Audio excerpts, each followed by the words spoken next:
This is channel 253. Beep, boop, boop, boop. On this episode of the Grit and Grain podcast. I started homebrewing in 2009 because my wonderful wife found some homebrewing stuff at a thrift store and thought I would be interested in it, and quickly regretted that decision to purchase it for me because it consumed all of my free time. That's the story of like, oh yeah, my wife got me this thing. Yep. This like little homebrew kit. And then our marriage struggled for 8 years.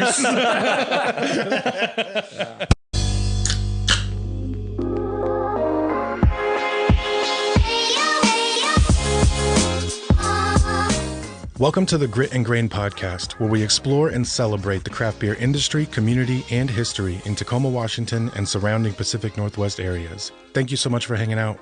Let's get to it. Hi, everybody. Welcome to the Grit and Grain podcast, coming to you guys from the Parkway Tavern in Tacoma, Washington, talking about all of your favorite beer nerdy stuff. As always, if you're available to come and hang out on Wednesdays at like 4-ish, you can come and hang out in the Red Room and talk to us. And well, don't talk to us, but sit there while we talk to each other and listen to us bullshit about beer stuff. My name is Matt McLaren. I'm here with Ron Swarner. Hello. Hello, sir. How are you? Very good. Good. A little grumpy. Grumpy day. My chestnuts are roasted. I'm ready. Perfect. Getting started right away. I thought it would be Sean, but that's okay. And then Sean Jackson.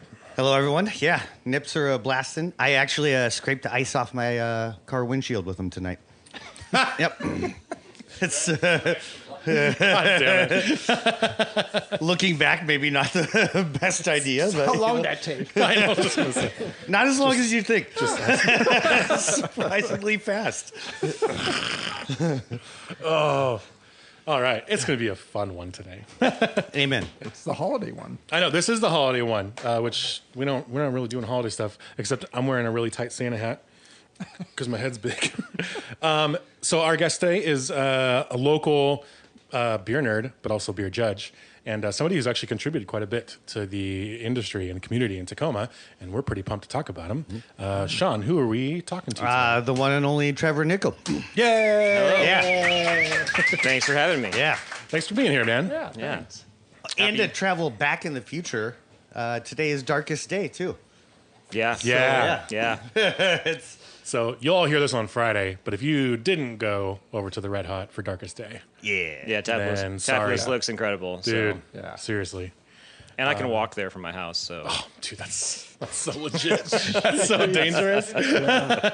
yeah. I don't live walking distance from anything. There was going to be something that opened up right near my house by the previous owner of North End Social Club, and it was like half of me was like, "Oh, this is so cool! Like I can just walk." But then the other half was like, "Oh, I'm going to be so broke and so fat." I remember hearing about that. It's true. Yeah, never that happened. works. Yeah. COVID. It's too killed it. bad. Yep, Yeah. someday. Yeah. So before we get into anything, what are you drinking? E9 Chuckanut Checkanut. Checking that. Yeah. Dark Czech lager, delicious. Which we were just saying, there's like multiple versions of like dark Czech lagers out Yes. right now, made Yes. by like local breweries, and they are all phenomenal. And yeah, so Bowie has a good one out right now. Lucky Envelope released one not too long ago, and Yep. then Checkanut. Am I missing anybody? I'm sure there's more. I'm sure. Not that I'm. But those three are like crazy standouts. Tis the season, and I'm happy to see him around because it's a style you wouldn't have seen a couple years ago. So Same yeah. here, man. And I also have a barley wine that Sean Jackson provided. Yeah. Of course. 2020 Rubens 3 Reisman. Nice. Yeah. I'm gonna let that warm up a little bit. Topical. 3 Reisman and Sean. Sean, what do you have? I got the Single Hill, the Messenger, How was it? cold IPA. It How is is it?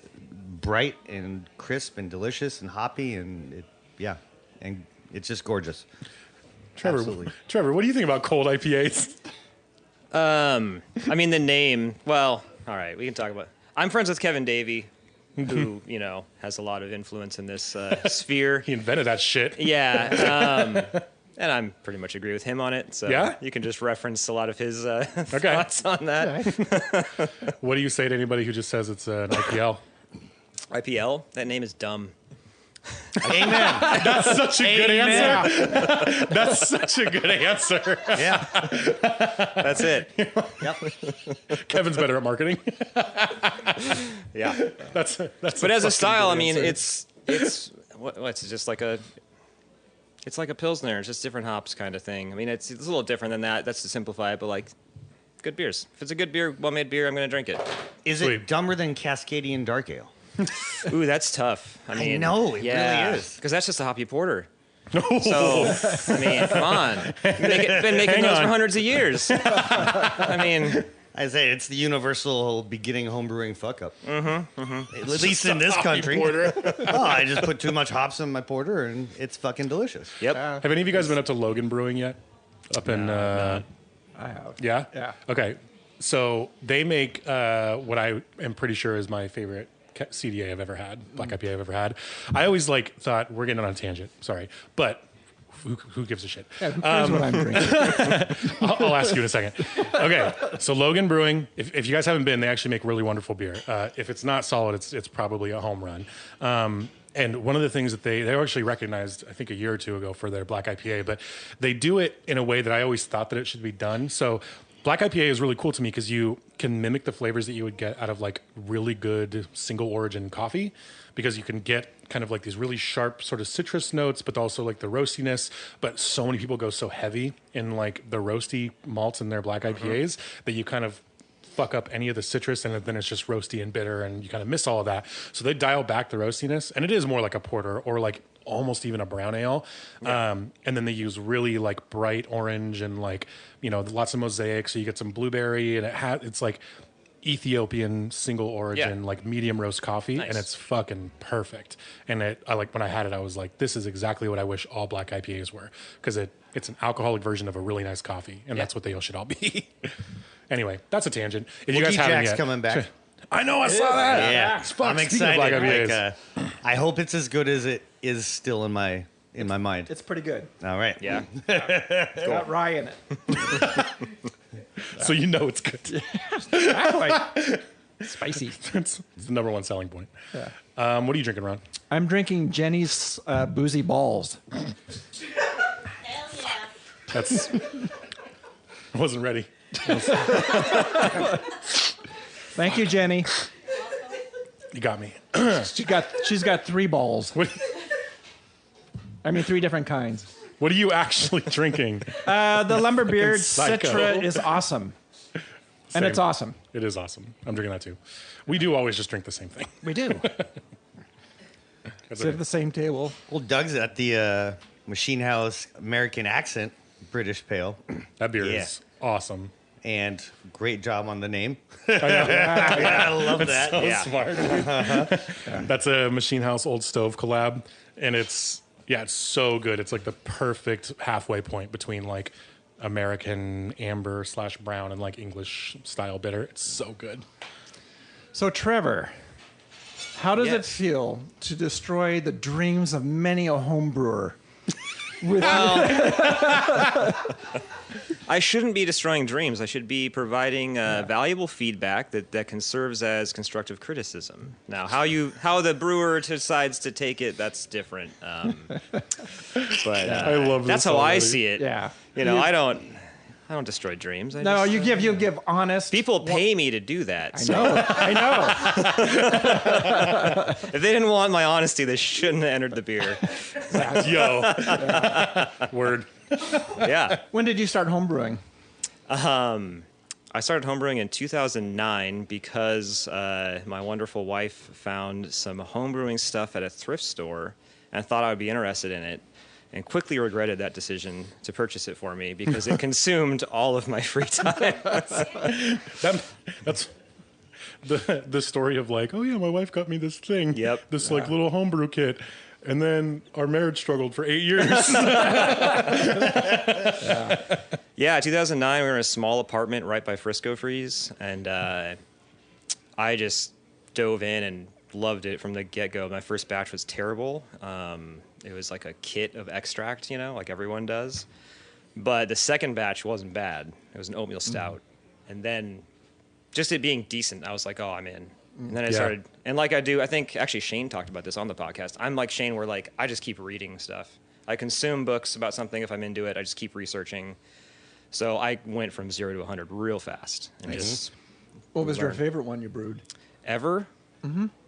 Oh man, Sean's drank a lot of my beer over the years. I don't know if I have a favorite. You had your farmhouse game, and and this is when like E9 barrel programs in its infancy, and here comes Trevor rolling in with farmhouse stuff that's like easily top tier American brewery. We had the beautiful funk, and I was working on that a lot. Yeah, sour there was a lot of cultures. like sour beers and like saisons with Brett and stuff like that. Yeah. That was what I was really doing. That's like heavy hitter stuff for homebrew setup. Dude. Oh, I went full tilt. I had a yeast lab going at my house. I was isolating strains of Brett. Holy shit. And like, and like I think Shane talked about this too. Like a lot of the E9 sour stuff is based on the culture that I provided to the brewery. Yeah, that's right. Yeah, I was going all out. I was getting Belgian beers and like plating out the yeast cultures, then isolating strains off of those plates, and then brewing my own batches and like using my own Brett strains and my own saison strains and like just going. It was if I do something like my hobbies, you usually go pretty far. And I like to dive in and. But yeah, some of the sour beers. I remember in particular there was one beer that I made that I thought was going to be terrible, and that was a lemon lavender Brett saison. Jeez, that sounds lovely. lovely. It could go so wrong though, because if you overdo it, if anything's too heavy-handed in that beer, it's going to be just fucked. Dish soap. Yep.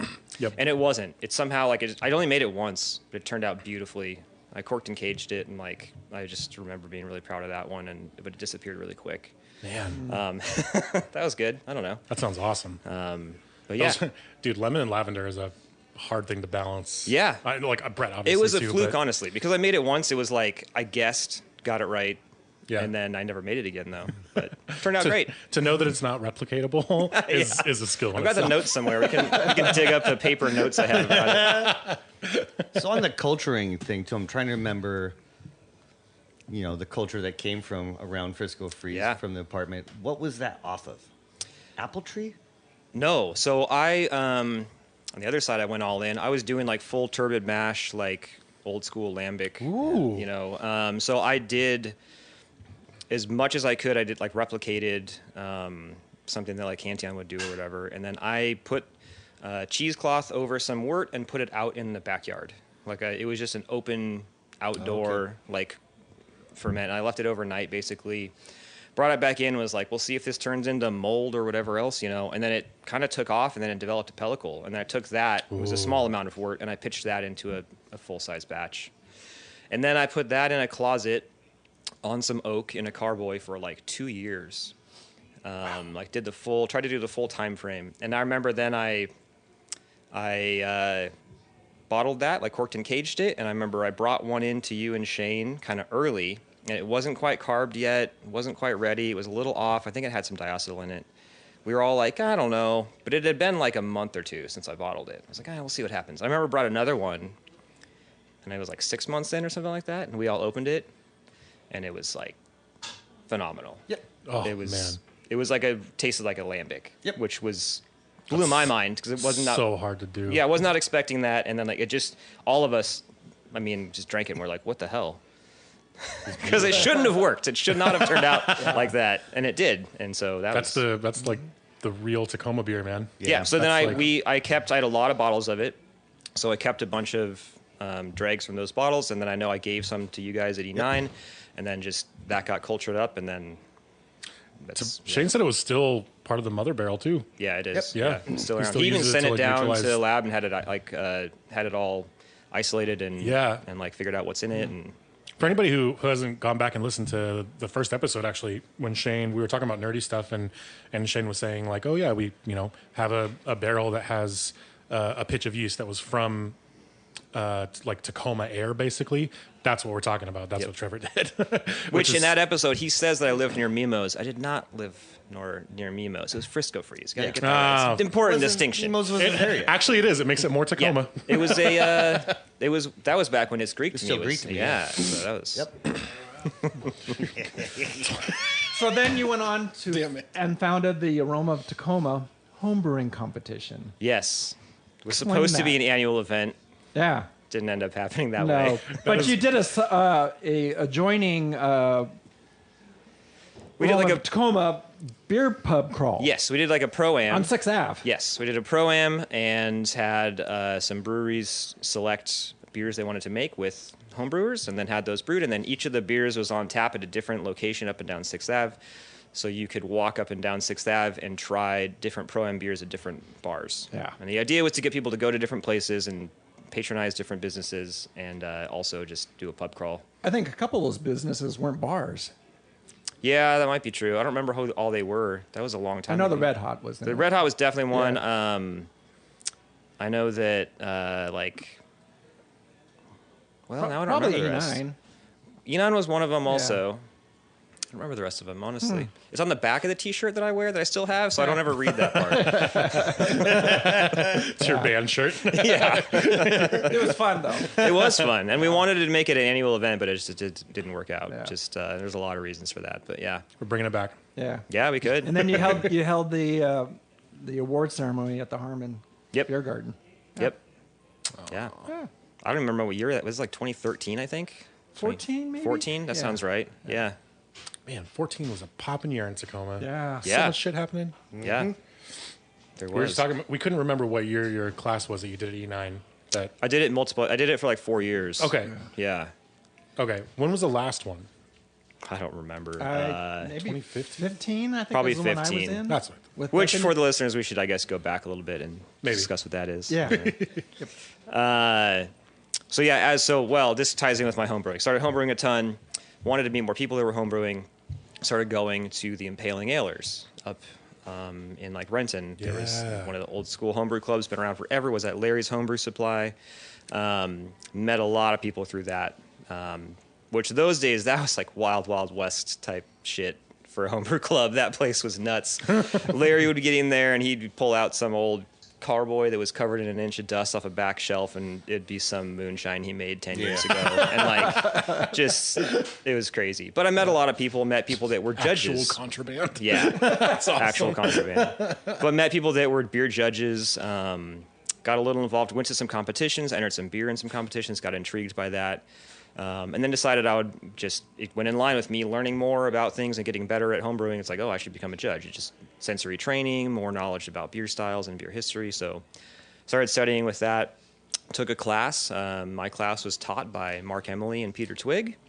And then that led to me taking the beer exam. And I did really well on the exam. This was a legacy exam. Anyone doing BJCP now, it's all split up. This was back when you did your written exam and your multiple choice questions and your tasting exam all in one sitting, and which was brutal. Yeah. But yeah, I did well on that, and then actually scored master first time I took it. Jesus Christ. Yeah, which if you know what it is, Yeah. that's the reaction. When I got That's the a high email bar, man. that said what my score was, I literally sent it to Mark and I said, "Is this right?" Yeah. That's Because it was, it that's shocked fucking me. heinous, dude. I don't think I've ever met somebody who scored master on their first attempt. I've heard of one other guy that did it. Yeah. And that was from some of the guys in BJCP, because like Mark introduced me to some folks once, and he was like, Sure. "This guy scored master," and I was like, "Oh, shut up." This guy, and then one of the guys was like, "I know one other guy who did that," and I was like, "Okay." But yeah, so that, I mean, just doing that got me a little bit of notoriety or recognition within that community. Little beer So- clout. Yeah, and that kind of opened some doors for me, honestly. Totally. But yeah, I started getting people in Tacoma, like being like, "Hey, there's no South End. Like, I want to take a class. I can't go up north to do it or whatever." And started thinking about it, and I was like, "Man, someone should teach a class down here." And then being like, "Well, Hell yeah. maybe I am the person to do that." So yeah, using a lot of resources I got from Mark Emily, I developed a curriculum and kind of based it on his stuff, and then just started doing it. Talked to E9, and we did it upstairs at the old banquet room up there, and Yeah. ended up working out. Like, we ended up, I mean, some of those classes I had like 25 people in. So yeah, that was really fun. Yeah. It was a lot of work, but yeah, a lot of people that have been on this podcast and a lot of people I know in the beer community in Tacoma are from taking those classes. Yeah, and for just sure. People hanging still talk out. about it, man. Like, Yeah. that's, when people talk about their, foray into like kind of a higher tier of like Yeah. beer learning, it's usually your classes, man. The European beer night was the most fun. Which one? The one where we drank all the Doppelbocks. Oh yeah. Yeah. As it would be. It's fun. There's some nights I remember I didn't do it at first. The first couple of years I wouldn't know this, but like after I taught a couple times, there's times you give disclaimers where you'd be like, listen, next week, these are the styles we're doing. You might need to get a ride home because like so Not that far developed yet. Yeah. But yeah, it was a blast, and we would do the whole like Siebel fault tasting, like fault kits, and like covered everything you needed to prep for the BJCP exam. So that meant we were covering geography, water chemistry, brewing ingredients, just everything. And that's a lot. And that sounds like, I don't know, it was 10 weeks, and we were doing, 3 hours a night? Yeah. Like 3 hours, like once a week-ish. We usually go over 3.5 hours maybe. And you're just flying through stuff. It's not slow pace. Like, there's a lot to cover. So I was just like, I can't imagine, because I have passed the BJCP exam, but I was studying for my advanced Cicerone when I took that test, and I don't know that I would have passed it otherwise. So to cram the amount of shit that you need to know into 30 to 40 hours of studying seems bananas to me. Like so I took a similar class from Mark that was also 10 weeks. Yeah. And then after that class, I studied an hour a day for like 2 or 3 months. That sounds about right. Doing flashcards and like everything. And then I took my exam. So I it's the hardest I've ever studied for any test in my life. And, but it paid off for me. So, but yeah, it's not easy. That one was nuts. See, the old one, like you'd be writing an essay about like yeast metabolism or something, and they just put a beer in front of you and be like, you got to judge this too, and then like you got to like stop, judge that beer, then like get back to your essay, and like it's I was so nervous that whole time. I was just like contemporary like Cicerone exams took a lot from like the original sort of BJCP style, and it's very much like that, and it's the most broad form questions. What happens when you add sugar to a fermenting beer? Here's 8 blank pages. Yep, exactly. Like, holy fuck. Yep. That answer could be 2 sentences, but you want 8 pages, and it's show us what you know. Yeah, exactly. All the adjectives. Yep. Yeah, it's very intimidating. I remember you coming in afterwards for the celebratory beer, asking you how it went. He's like, I've never written so much in my life. Yeah, my hand was cramping up. Cramped up. Yeah. Dude. Yeah. I remember I had to pour the beer into your mouth. Sounds right. Yeah. I remember that part, but probably. I remember it clearly. Imagine like a Greek statue of Uh-huh. like Sean like pouring the vein. I just dangled Could the have been a grapes fountain. off the top of my hat, so it's pouring. You never. Okay. And then you went on to teach classes at UW. Yeah. So through that and through some other things that I was doing, the University of Washington-Tacoma heard about me and wanted to talk to me because they wanted to work on a craft brewing program. So they approached me about working on curriculum for some beer sensory evaluation courses and sensory evaluation training and stuff like that. So I helped them develop a curriculum for the class and through a bunch of meetings with them and did a bunch of work on that. And then finished that. We completed the curriculum, and then they turn around and go, so do you want to teach it? And I was like, you realize I've never gone to college, or anything like that, right? And they're just like, sure, whatever. I started teaching for University of Washington and did that for a number of years. And that was fun. That was brought in some different type of students, got a little more reach on who we could, where people were coming from and who was coming to the classes, stuff like that. And it was a little less homebrewer focused because the BJCP prep classes, that was very homebrew, like South Sound focused. And then I started getting to teach to more people that wanted to open breweries, which I usually try to talk them out of it. And then just different people that like bartenders and stuff like that. It was just changed it up a little bit. But did that for a number of years, and that was really fun. There's a current industry guy who to my knowledge, still runs that class. But I came to speak there at one of the classes, and super diverse group of people, which is awesome. Yep. And then it was like a ton of people who were like on different pathways, and it was just people who like to homebrew, and it was like, oh, cool, I could do this thing. And there were some people who did work in breweries or wanted to work in breweries, and then a couple of people wanted to like get into working, in the back end and actually brew beer. And it was really cool. And it was mostly like career focused. Like at least that's what I was there for, was like, it's here part are, like, of some the pathways. career development or business development part of UW-T. So that's what they kind of push Which it. I love that because I think there's a ton of there's a lot of ways that you can work in the beer world that I don't think people totally know about. We've talked about bringing some of the folks in that we know, and there's folks who sell malt, there's folks who broker hops, there's folks who are analysts and sensory analysts, professionals, and all this kind of stuff. And to have a local class based in Tacoma that actually focuses on like showing people what the pathways are in this industry, I think is fucking awesome. Yeah. Well, they developed also like a business class for it, and there's other classes besides that are part of their craft brewing program. And so they try to be more all-encompassing. Because they asked me, they're like, you want to do some financial stuff? And I was like, hell, I don't know anything about, like, no, I can't help you with that one. Listen, I know beer. Yeah. Please don't ask me other questions. I know enough that profit margins aren't huge for breweries, and like I just stopped at that point and didn't open one. I know it's hard. That's it. Here's markup. Here's margin. Yeah. But and then so through some of that too, I in the meantime of all those, I guess I got to start judging more. So I got invited to start judging at GABF during that time. Yeah. So started getting to do that, and like which only like high scoring test result folks are able to do that. Correct? Yeah, or industry. I mean, they get to determine who they invite to that. Right. But I mean, the first couple of years I went, there was around 200 judges. Mm-hmm. So it's just invite only. They decide to invite you, and well, I take that back. They invite you, but you can apply. So I applied and has a resume, and you have to have a references. Yeah. And I had another judge as a reference, who was Derek Osborne, which I think you knew Derek, and then he helped get me in there, which was awesome. And then through that, you just meet more people and network more, and it was great. That was always super fun. I haven't done it since before COVID, but it is a blast. That week is a ton of work. And you're hungover the whole time. I know.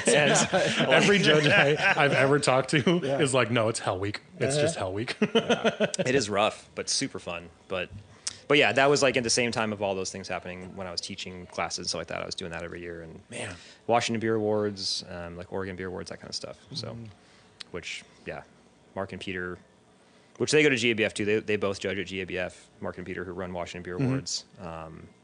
There's definitely been some shenanigans out of GABF. It's fun. Let's talk about it. Yeah. Well, so it used to be, it's not the same anymore, but like it used to be that they would put you up in the hotel where you judge in the basement and all their like big conference rooms and stuff like that. You judge downstairs and you stay upstairs, and you're right in the heart of downtown Denver, and you can walk to the convention center where the GABF festival is, and you can also walk to a bunch of breweries and what's around you. So you can imagine a couple hundred judges staying in this hotel, and you're there for like a week. And I mean, it's just, it's, for one, all the judges don't want to drink beer when they get done judging beer all day. You go find cocktails. Like, I don't want any more beer in me. Go find cocktails. You've already been drinking since 9 a.m. And, it just leads to STDs. A bit of, not that I know of in any cases, but possibly. Yeah. Funny story. So one year, Sean had to go out he was taking a draft class at GABF. He was talking to me about it before. He's like, I'm going to go out. Maybe I was like, like 24 hours in Denver. And you needed to take a draft class in the morning. So you and I were like, I was like, well, for one, they give me a hotel room, so you can crash in my room, because I had a whole hotel room by myself. I was like, there's room for Sean. And then I don't remember where we went. Falling Rock. We went to Falling Rock? Yeah. Falling Rock for sure. Yep. And then I'm pretty sure we went to Falling Rock and we just ordered Pliny and on repeat. Maybe Blind Pig too. And then we ended up at some place on the roof of some building. It gets hazy after Falling Rock. I know that we took a pedicab, like a little, and then I don't know what happened. And then back to the judging thing, like, so I get up and go down to breakfast, right? And all the judges are staying in that hotel, and that was like, I don't know, I'm like kind of got that freaking starstruck, like, holy shit, it's Garrett Oliver. Holy shit, it's like, holy shit. He's like, it's cool. Like, just be cool, man. You just shut up. Don't tell me to fucking be cool. You just get in the elevator with like some of your brewing idols standing next to you. But the STD part of this. So the festival opened on Friday to the public. And so it was Thursday that head to class, and we went out. And then so Friday at some point, I have to get on a flight to get back to work. And so I'm part of this group that went up for this draft seminar. And at this point, I had no need to be in a lot of group chats, so I didn't know how to get out of them. So I'm at work, and my phone's just blinging like, hey, here's a picture of some beer at this booth, or where you guys at? Right, this continues on. And, there's like, I don't know, 15 people in this little thread. But then as the night progresses, it gets ugly. Like, it's dick pics and like I don't know what body part that is, and just like what oh yeah. To be clear, I was not in this group chat. He was not in this group chat. Yeah. Completely different association of folks. Yeah. Wonderful people. Sure. Yeah, but you're right. Like, Sorry to anybody. That's obviously just a joke, but it's hard not to picture like, when you hear stories about like Olympic Village where all the athletes have like a syphilis outbreak because they're all just like beautiful and fit. And this is the opposite of that though. Well, it is, but that's also why it can happen there too. It's 100% the exact opposite. Yeah. They weren't sex videos. They were just pictures of parts. Anybody? No takers. Okay. On that note, we have to take a break. But we're going to be back. I want to talk about more Tacoma stuff, and I know Ron has a bunch of questions too, I'm sure. So stick around. We'll be right back. Welcome back Good luck to the Grit and Grain podcast. Hey, shut the fuck up, guys. Stop talking about beer. I'm trying to give Doug a shout out. Anyway, welcome back. As always, want to give a quick shout out to Channel 253 who puts up with us every single week. Our wonderful producer, Doug, is Channel 253. Woo! Yay, Doug! Yeah. And is the reason that we sound so polished and professional every single week, despite ourselves. Yeah. And Channel 253... We're going to talk about it in a second. Yeah. So if you have not checked it out yet, I can't focus. If you haven't yet, please do check out Channel 253. Doug and his partner Eric run a wonderful network of podcasts that are all about Tacoma, local politics, economics, food, education, and beer. And they're wonderful. And if you want to stay connected to Tacoma as a community, it's a great way to do it. And you can support Channel 253 by going to channel253.com/membership. Thank you as always, Doug. Doug and Sean and Ron were all talking while I was trying to talk about this wonderful beer that's in front of us. So Ron, what is this? How's your eyesight? Oh God. Can you read that? Yep. Okay. So it's from the Vault, which is Fremont's latest hotness, but it's their cuvee of barrel-aged stouts, winter ales. The really specific details are 2019 BBA Dark Star, 2018. Breakfast Barrel Aged Dark Star, 2021 Coconut Cinnamon Bee Balm, and 22 Coconut Cocoa Bourbon Barrel Aged Dark Star. Yes. So if they made a full ingredients list, it would be pretty long. Maybe. Mostly just coconut and cinnamon. Coconut. All right. And we all just watched Sean open this fucking thick waxed bottle with just the back of his lighter, which I've seen people do it plenty on. I've never seen Sean open a beer another way, though. Oh, yeah. Probably didn't happen. I don't think I've ever seen somebody... Hold on. One time I gave Sean a bottle opener that I hand forged, and he just looked at it like it was kind of weird. Like... Remember that? It's sentimental. Yeah. I have it. I'm sure he's never used it. Use this. I've never used it. Like, How do you light a cigarette with this? Yeah. Is this for making fire on Survivor? Yeah. What the fuck is... A spark file, like just fucking... Yeah. Can you do it to a 7 C's bottle? Bring me a bottle. Challenge accepted. I'm gonna. Okay. Those things are dipped in... They came out this week. Epoxy. Okay. Yeah. Ooh. I'm going to have to start practicing. I've never seen somebody... Oh, Jesus Christ. Overwax dipping so good. everything in my house. Just get a case of Rainier. Just triple dip them and then freaking get after it. Yeah. My right wrist is going to be fucking swole. Well, it'll finally match your left one. Hey! Balance in the universe. Anyway, now that we're past all this, we're not. We're Are not. we? We're not even close. this beer is fucking awesome. And if you guys get a chance to get your hands on it, please do, because it's great. I don't even sell Fremont, but I'm happy to advocate. That's how you know you're not a shill. That's how you know. You can endorse some other breweries. Yeah, see, it's fine. So, Trevor, we should probably talk about your business you had for Yeah. 5 years or so. Yes. A little less than that, but yeah. Yeah, a little bit.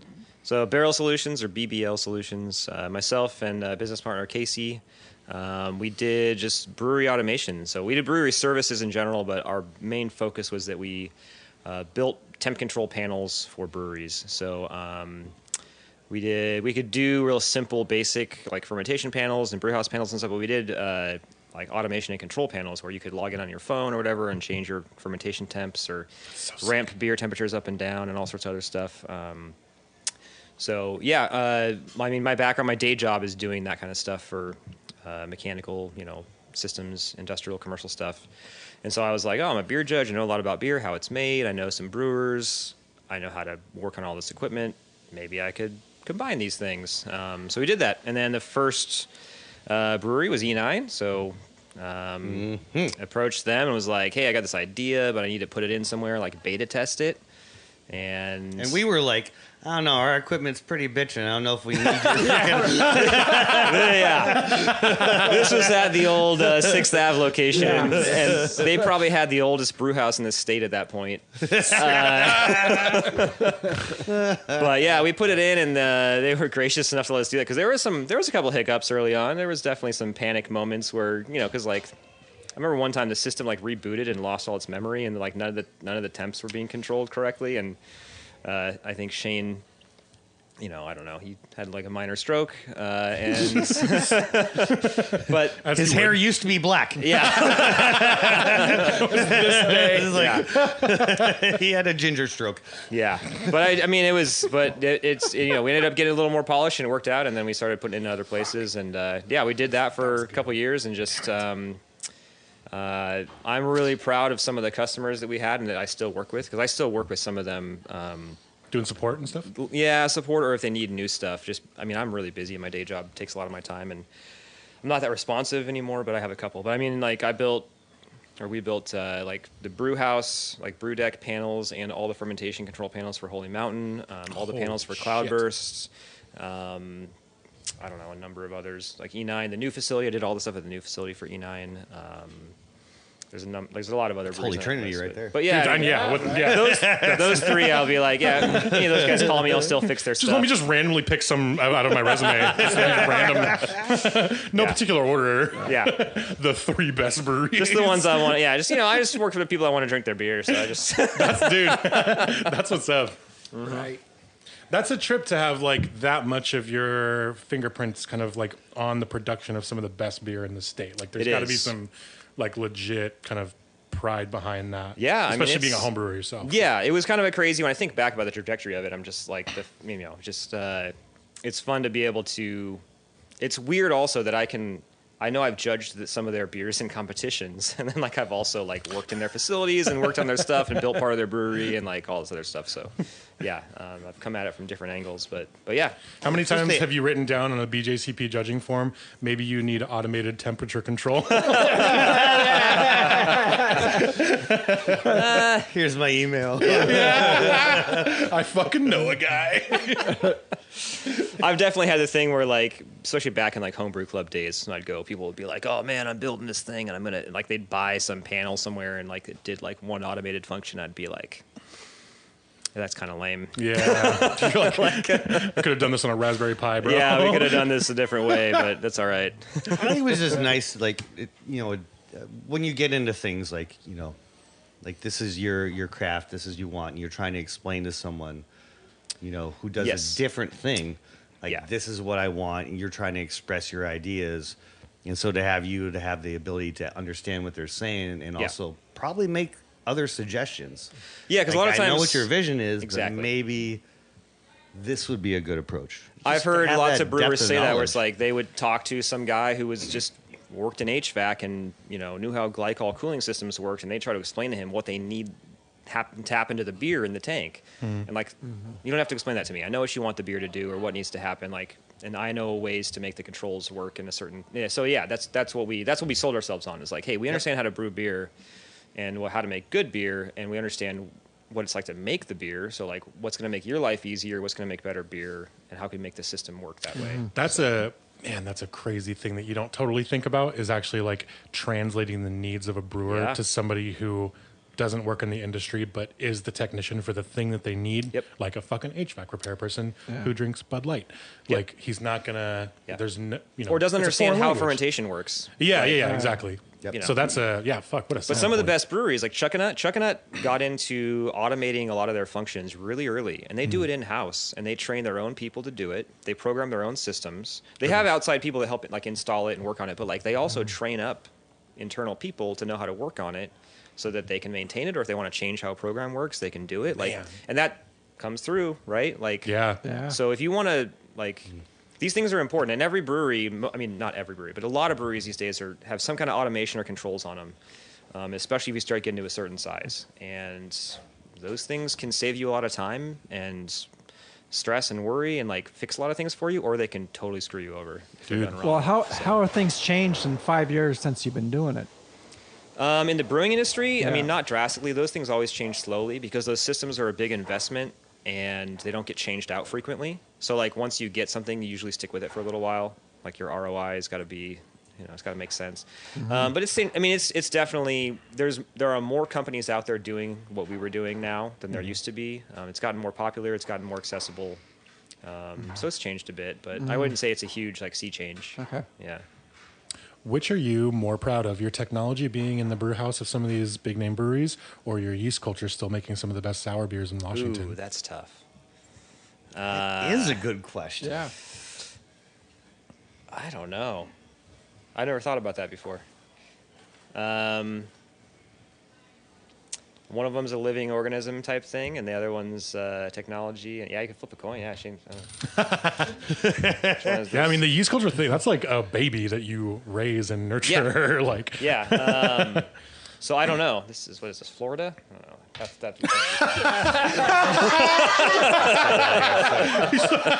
I'll fucking pass. That fucking shit out of here. Florida quarter, yeah. Kick it under the door. Yeah. I probably the yeast part, because that was Word. I like crafts. I like where science and technology meets artistic interpretation. Yes. And like Nice. where those things converge, where you need a lot of knowledge and expertise, but also like some, X factor type thing or whatever. Like that's what I love. And making sour beer, if anything, It's the if epitome anything's of that, that. it's making sour beer. It's the and- epitome. Yeah.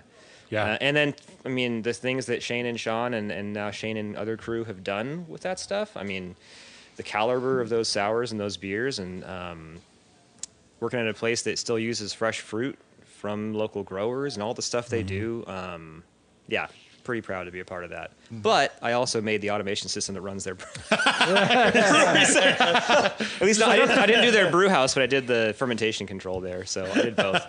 But yeah, no, I think that's pretty cool. Did you also make the knives that cut the pizza? No, I would though. Yeah. Although there's a waiting list for those. That's slow. I'm very slow at making knives.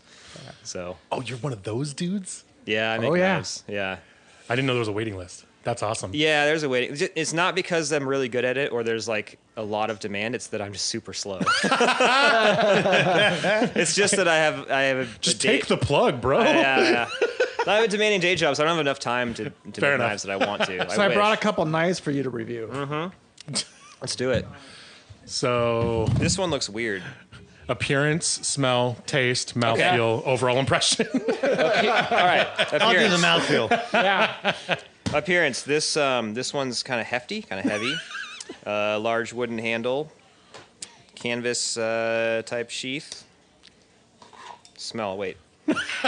Nothing. Yeah. Oh, this is for gardening. So this is handy. You can You cut brought roots a with gardening these. knife? My Yeah. wife loves gardening. Yeah, these are great. And also, I know this looks like it's for like cutting roots or something, but that's also a bottle opener. So that's good. Yeah, you need Nice. that when you're gardening. Yeah. No, this is like the I'm gonna join her now in fanciest. the garden. This is like the fanciest gardening knife I've seen. This is nice. But yeah, it's very thick. It's made for hacking at roots and cutting things in the dirt. So it's going to get kind of dull and messed up, and it's great. It's hefty. The end of it is metal. You can hit things with it. The end of the handle. Like gophers and shit? That sounds Yeah. like 4 out of 5 stars. to Yeah, it's me. pretty good. No, never mind. Yes, purpose-built and effective. That's great. All right, this one here. We got a leather sheath with a snap closure. This sounds so much more professional than I assumed it would. It's everything I dreamed it would be. So this looks like a type of probably hunting knife, I'd call it, or something. Looks handmade for sure. But yeah, so they've got some forged texture on there. Carbon steel. Has this been used for Nope. anything? Okay, I was gonna say there's still oil on it, like from the maker probably. This thing's cool. Yeah, a little hole for your finger. I like this. Awesome. Depends on. I mean, I don't know. There's no maker's mark though, so someone's not very proud of their work. That's Womp womp. kind of weird. That's why Ron's never used it. Oh yeah.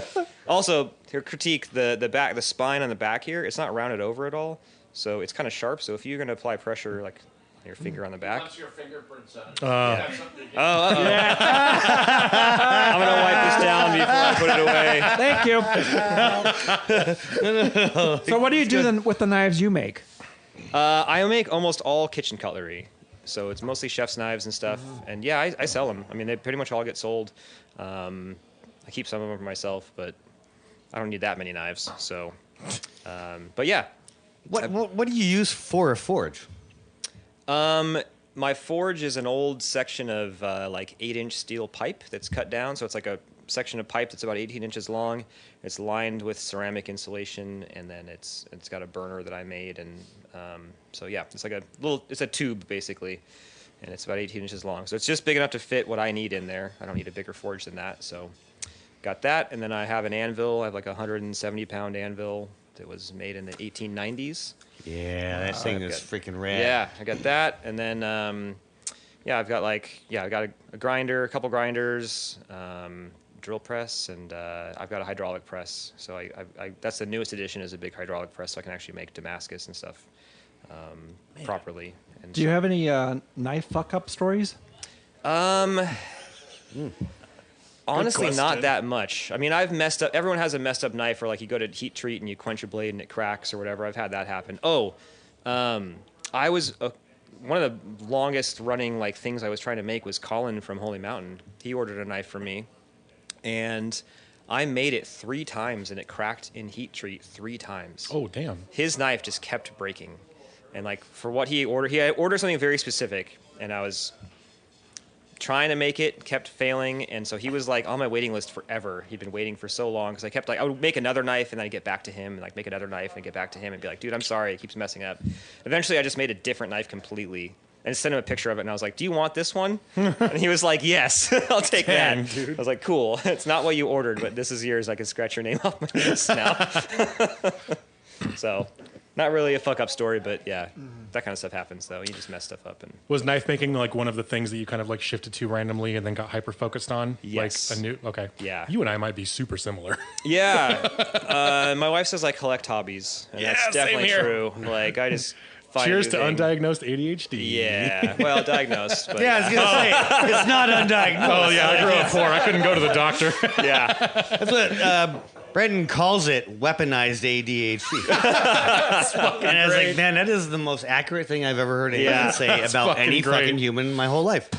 I've actually, so it's funny because beer is one of the things that I made a conscious decision once I got master level BJCP and was going to GABF. I made a conscious decision to try and focus myself on it more. I was like, oh, I'm kind of good at this.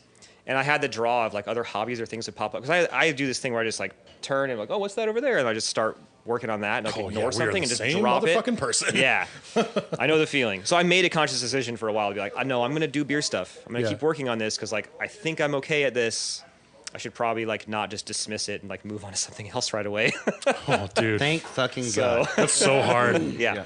I'll tell. Okay, since Ron brought up fuck up stories, so I do the same exact thing. And one of the ones that I shifted to, of like, it's been a while now, but I do like calligraphy, and I started doing it like really hard a few years ago. And like you, I was like, oh, this will be like a side hustle that I'll just do when I have time.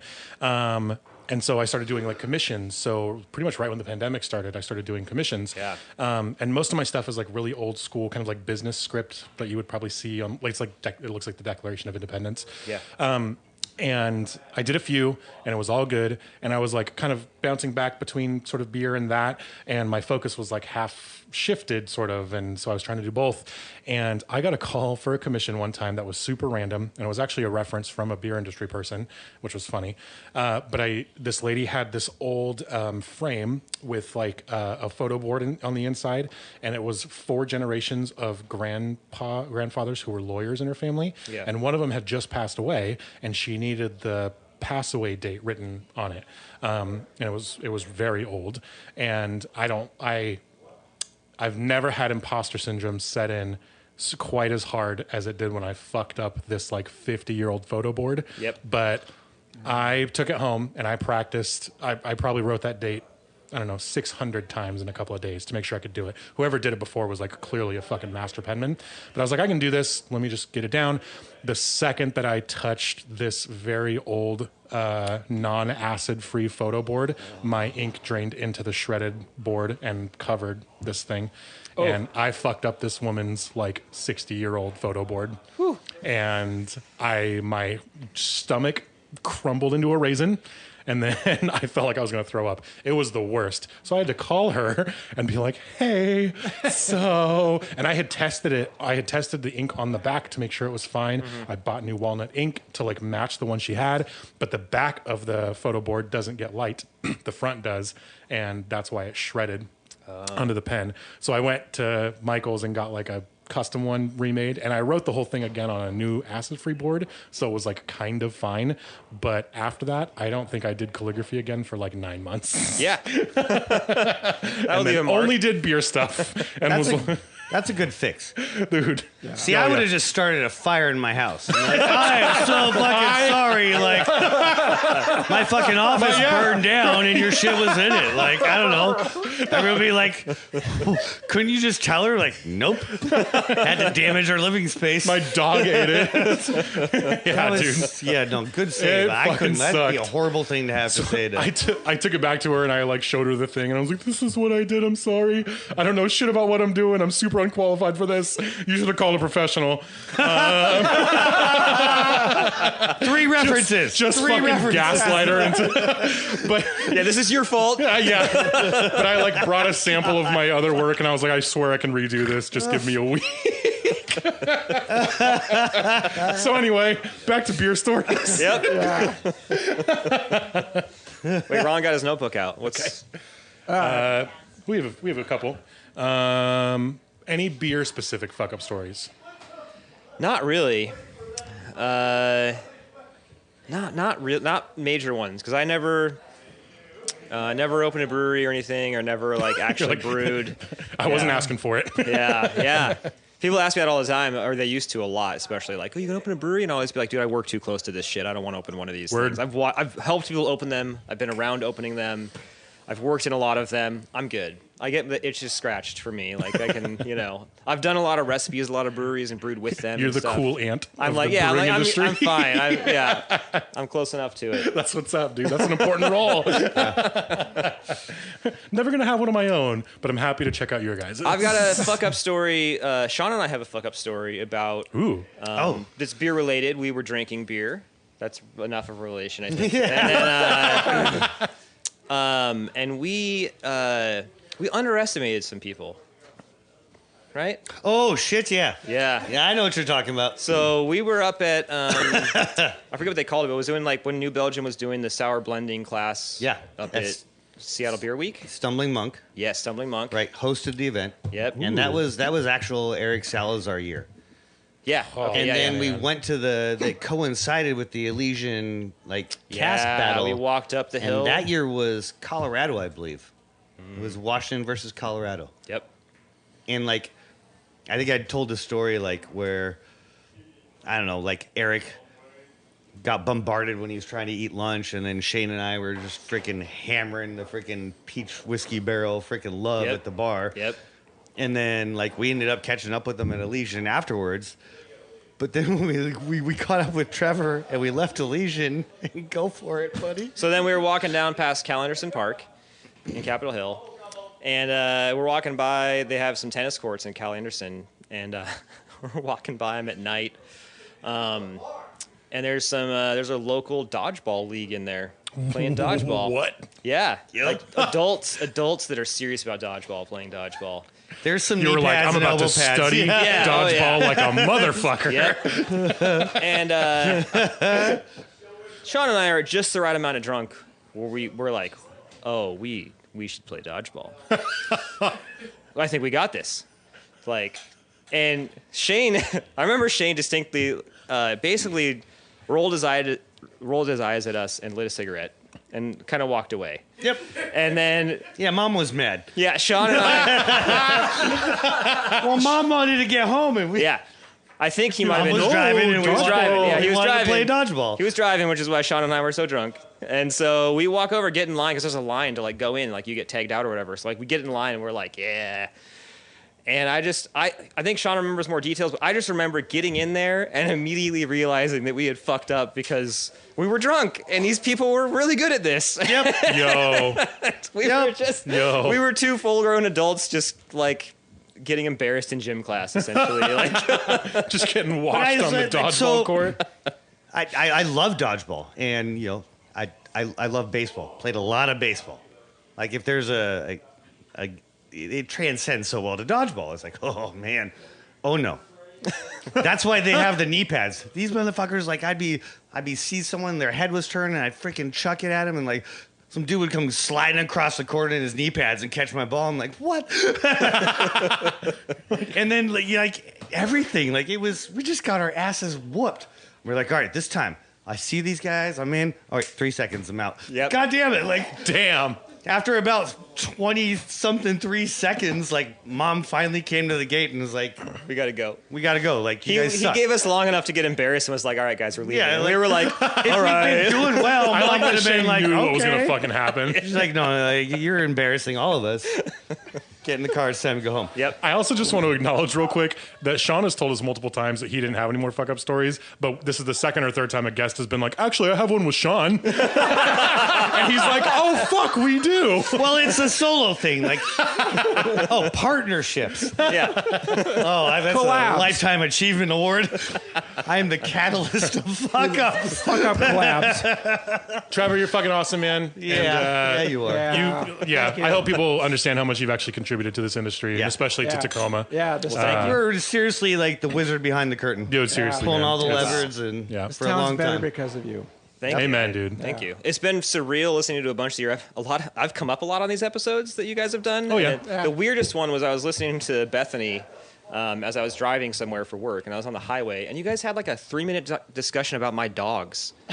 Yeah, that's probably true. And I was like, what the hell is this? So we had to have you on eventually. It's been odd. We've got Bazan scheduled for next week. So. Yeah. It's just the sound of him sitting here licking the microphone. All right, Grit and Grainers. Email us at cheers@gritandgrainpodcast.com with your comments, opinions, and proof that cutting back on existing Yuletide TV shows could actually cause the universe to shrink. Galaxies folding into one another, planets and suns bunched up in a racked pool balls, and catastrophic end to all. I've been drinking a lot. And catastrophic end to all space, time, and being. Something to think about before you scoff at Shania Twain's Down Home Country Christmas at Thorn Beach. Fucking Mike Tyson over here. We read and drink everything we receive, and we try to respond as quickly as we can. If not online, then on air. You can subscribe at Grit and Grain on Apple Music, Spotify, Google Play, iHeartRadio, and Stitcher. And please leave us a review. Also, check us out on Channel 253 and gritandgrainpodcast.com. Be sure to follow us on Facebook, Instagram, and Twitter for episode notes, beer news, and the perfect holiday gift ideas for dads. No ashtrays, no handprints in plaster. Nope, we're talking those glossy, hyper-colored publications often found in bathrooms, like when our father would lock the door and study the lurid photos in relative privacy. Maybe in the living room where dad would tug it underneath more impressionable... I said it. Tuck it. No, tug it. From underneath more innocent periodicals. Clearly, it had been too easy for a pack of impressionable young children to get our hands on that suggestive piece of literature, that trash, that catalog from Hickory Farms. 3 blocks of cheese, 2 beef sticks, and a few pieces of strawberry candy. If this podcast is not what you expected, please alter your expectations. Rankin and Bass were probably just high. No such thing as a bad time to visit Tacoma. No such thing as too much barley wine. Woo! Tune in next week for more sweet chatter. Cheers. Cheers. Yeah. I made it. All right, I just thought of something. Can we do a quick postscript real quick? Yeah. All right, I need Laura over here. What? Oh, yeah. I need to bring my wife over here real quick. I have a quick, I want to make a PSA. And she needs to help. Scared. Yeah. All right. In French, how do you say season? Saison. Saison. Damn it. Yep. All right. How do you say raspberry? Framboise. See the S on the end? Say it again. Framboise. I hear beer nerds fuck this up all the time. You say the S. It's not framboise. It's because there's an E on the end. It makes you say the S. All right. What's gray? The color gray. Gris. Gris, which is Gris. What if it's a small gray, like Grisette? Griette. Or grisette? Grisette, yeah. You say the T because there's an ETTE. Yes. If it was an ET, then it would just be an A sound. But there's 2 T's. Yeah. What about peach? Pêche. Easy. What about apple? Pomme. Those are easy. Mostly the framboise and saison. Damn it. All right, quick PSA, French pronunciation for beer. That's all. That's fucking great. Any God chance? bless you to your service for our country from other fucking countries. Any chance you could read this first part for me? Because I fucked it up.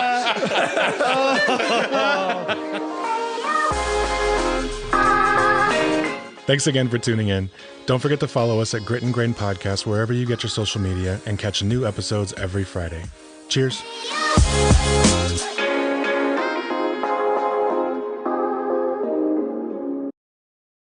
This is Channel 253. Get up.